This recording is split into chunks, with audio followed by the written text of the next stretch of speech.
होता क्या है? तो कैपेसिटर एक अरेंजमेंट है, एक अरेंजमेंट है जो कि क्या करता है, एनर्जी को स्टोर करता है, एनर्जी को स्टोर करता है। और कौन सी एनर्जी? इलेक्ट्रोस्टैटिक एनर्जी को स्टोर करता है। कौन सी एनर्जी? इलेक्ट्रोस्टैटिक एनर्जी को स्टोर करता है। और कैसे स्टोर करता है? चार्जेस को स्टोर कर लेता है, चार्जेस को स्टोर करेगा और चार्ज स्टोर हो गए तो इसका मतलब इलेक्ट्रोस्टैटिक एनर्जी इसके अंदर आ गई। और जब ये डिस्चार्ज होगा तब वही एनर्जी जो है यूज करते हुए डिस्चार्ज होगा। तो कैपेसिटर क्या हो गया? एक टाइप का अरेंजमेंट हो गया जो कि क्या करता है, इलेक्ट्रोस्टैटिक एनर्जी को स्टोर करता है, मींस चार्जेस को स्टोर करता है। अब दूसरी सबसे महत्वपूर्ण चीज ये है, कैपेसिटर जो है वो हम बनाते कैसे हैं? कैपेसिटर के बहुत सारे टाइप हैं, जैसे कि एक स्फेरिकल कैपेसिटर हो जाता है, एक सिलेंड्रिकल कैपेसिटर हो जाता है, पैरेलल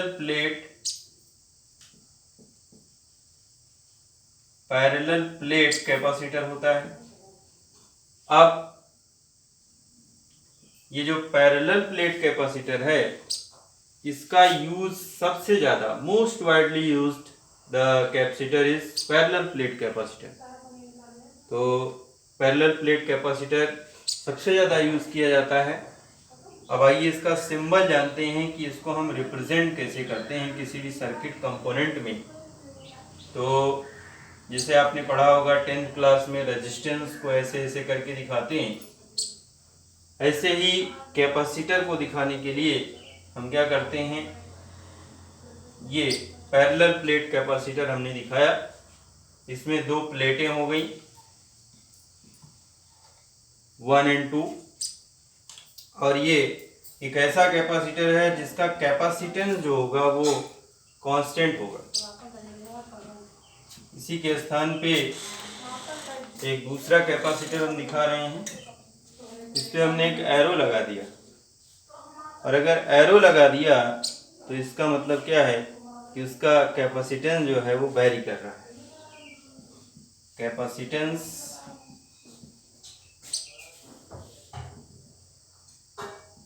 वेरी कर रहा है। ठीक है,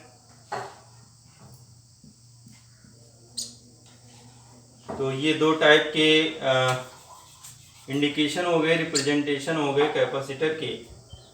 इसको आप अच्छे से समझ लीजिए, कहीं भी आएगा तो इसका मतलब क्या होगा, एक कैपेसिटर होगा। कहीं भी ये सर्किट दिखेगी, ये कंपोनेंट दिखेगा, समझ लीजिएगा कि ये कैपेसिटर है।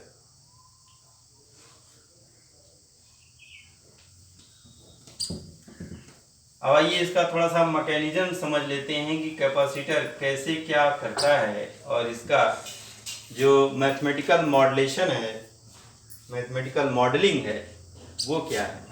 क्योंकि आपको मैथमेटिकल मॉडलिंग ही समझनी है, क्योंकि इसी पे रिलेटेड आपके क्वेश्चंस होंगे और क्वेश्चन से आपको नंबर मिलेंगे, तो वही आपके लिए इम्पोर्टेंट है।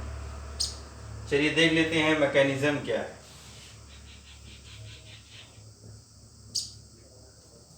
ये मैकेनिज्म देखिए इसका, हमने क्या किया, एक यहाँ पे पैरेलल प्लेट कैपेसिटर लिया,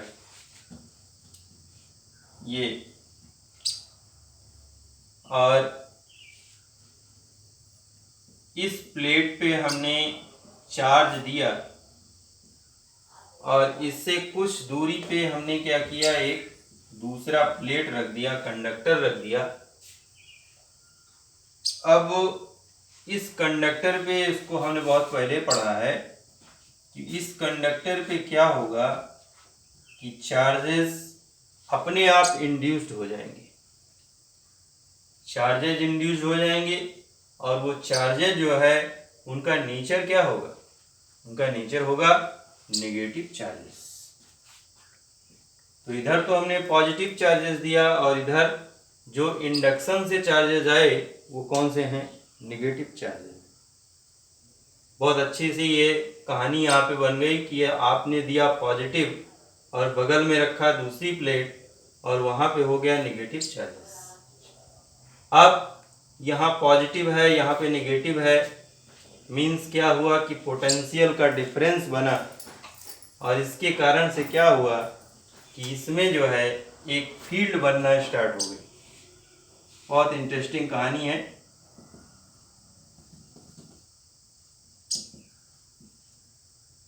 फील्ड बनना स्टार्ट हो गई और फील्ड की डायरेक्शन जरा देख लीजिए, ये डायरेक्शन है प्लस से माइनस की ओर। ये फील्ड इसके अंदर में प्रोड्यूस हो गई। अब जरा इसके बाहर, प्लेट के बाहर देख लेते हैं दोनों तरफ कि फील्ड क्या होगी।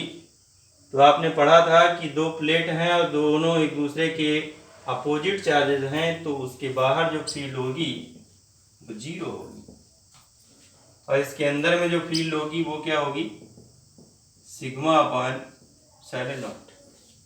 ये फील्ड इसके अंदर होगी। कैसे होगी, आपने पढ़ा था इनफाइनाइट प्लेट आप लेते थे तो उस पर जब आप फाइंड करते थे तो ये फार्मूला आपने फाइंड किया है। तो यहाँ पे हमने यूज़ किया उस फार्मूले को, इलेक्ट्रिक फील्ड ये यहाँ पे है और यहाँ पे सिग्मा क्या है, सिग्मा है ये जो प्लेट आपने लिया है उस पे सरफेस चार्ज की जो डेंसिटी है वो है सिग्मा। चलिए थोड़ा सा मैकेनिज्म हो गया।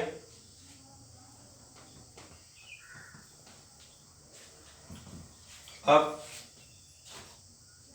जैसे ही आप इसको चार्ज देना स्टार्ट करते हो ये चार्ज होना स्टार्ट हो जाता है और जैसे जैसे आप चार्ज बढ़ाते जाते हो वैसे वैसे इसके बीच में पोटेंशियल भी इंक्रीज करता चला जाता है। इसका मतलब ये हुआ कि आपने चार्ज देना स्टार्ट किया और चार्ज बढ़ाते गए, पोटेंशियल बढ़ता गया। तो दोनों में क्या रिलेशन हो गया, दोनों का रिलेशन है कि Q is directly proportional to V। अगर इस प्रोपोर्शनलिटी के साइन को हटाते हैं तो Q इक्वल टू सी भी आ जाता है। So that C equal to क्या हो जाएगा, Q अपॉन V हो जाएगा। ये आपका एक फार्मूला है Q इक्वल टू सी भी। बहुत आसान सा फार्मूला आपके सामने कि पोटेंशियल और चार्जेस का रिलेशन था, उससे हमने एक कांस्टेंट यूज किया और ये कांस्टेंट क्या है, ये कांस्टेंट है कैपेसिटेंस का, means capacitance of the capacitor C equal to Q upon V। तो अगर हम मान लेते हैं कि यहाँ पे इसको 1 कूलाम करते हैं और V को 1 वोल्ट कर देते हैं तो ये कितना हो जाएगा, 1 C हो जाएगा। मींस 1 C का मतलब हो गया कि कैपेसिटेंस आ गया 1। ये कैसे आया, आपने जो यहाँ पे चार्ज है उसकी मात्रा कितनी बढ़ाई, क्वांटिटी कितनी बढ़ाई, 1 कूलाम, और इससे जो पोटेंशियल का डिफरेंस आया वो आया 1 वोल्ट। तो कैपेसिटेंस को क्या हो गया, 1 हो गया और ये 1 कूलाम अपॉन वोल्ट जो है, कूलाम अपॉन वोल्ट, इसको हम फैरेड कहते हैं।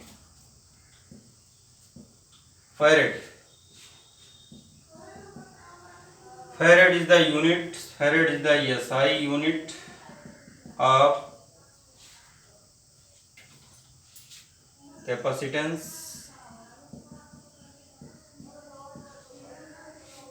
Here farad is very large unit, so we use microfarad or picofarad instead of farad।